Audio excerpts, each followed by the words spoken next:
नमस्कार, मी सुमित शंकर सावंत आणि तुम्ही पाहताय TV9 मराठी। या बातमीपत्रात बऱ्याच महत्त्वाच्या बातम्या आपल्याला बघायच्या आहेत। सुरुवातीला एक राजकीय बातमी आहे। बारामतीमधून सुनंदा राजेंद्र पवार यांनी आता उमेदवारी अर्ज घेतलेला आहे। सुनंदा पवार या रोहित पवार यांच्या मातोश्री आहेत आणि त्यांनी आता बारामतीमधून आपण बघतोय उमेदवारी अर्ज घेतलेला आहे। अभिजित पोते माझे सहकारी आपल्याला याविषयी अधिक माहिती देत आहेत। अभिजित,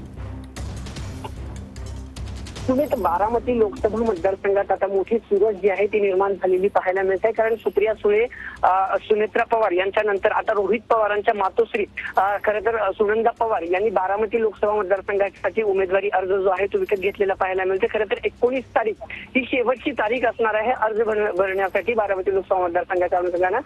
आणि त्याच पार्श्वभूमीवर आता सुनंदा पवार म्हणजे पवार फॅमिलीला जवळपास पुढच्या एका अजून व्यक्तीनं खरं तर हा बारामती लोकसभा मतदारसंघासाठीचा फॉर्म जो आहे ते घेतलेलं पाहायला मिळते। आधी अजित पवार, पार्थ पवार यांच्या नावानं देखील अनेक फॉर्म जे आहेत 2 फॉर्म घेतल्याची माहिती समोर आली होती। सुप्रिया सुळे वर्सेस सुनेत्रा पवार असा हा संघर्ष जो आहे तो बारामती लोकसभा मतदारसंघात पाहायला मिळणार आहे। खरं तर पवार घराण्याची चुरस पहिल्यांदाच आपल्याला या बारामती लोकसभा मतदारसंघातून पाहायला मिळणार आहे। आणि 4 इतर अपक्ष उमेदवारांनी देखील अर्ज भरलेला पाहायला मिळाला होता सकाळी। आणि आता सुनंदा पवार जे रोहित पवारांच्या मातोश्री आहेत त्यांनी देखील हा बारामती लोकसभा मतदारसंघात अर्ज जो आहे तो घेतलेला पाहायला मिळते। परवा म्हणजे 18 एप्रिल रोजी मोठं शक्ती प्रदर्शन करत सुप्रिया सुळे बारामती लोकसभा मतदारसंघासाठी आपला जो अर्ज आहे तो दाखल करणार आहेत। तर सुनेत्रा पवार देखील त्याच दिवशी आपला अर्ज जो आहे तो दाखल करतील। कारण 19 एप्रिल ही शेवटची तारीख असणार आहे बारामती लोकसभा अर्ज भरण्यासाठी। 7 मे रोजी मतदान होणार आहे। त्या अनुषंगाने आता मोठी चुरस या संपूर्ण मतदारसंघात जी आहे ती निर्माण झालेली पाहायला मिळते। कारण आता सुनंदा पवारांनी देखील या बारामती लोकसभा मतदारसंघासाठी अर्ज जो आहे तो घेतलेला पाहायला मिळते। सुमित,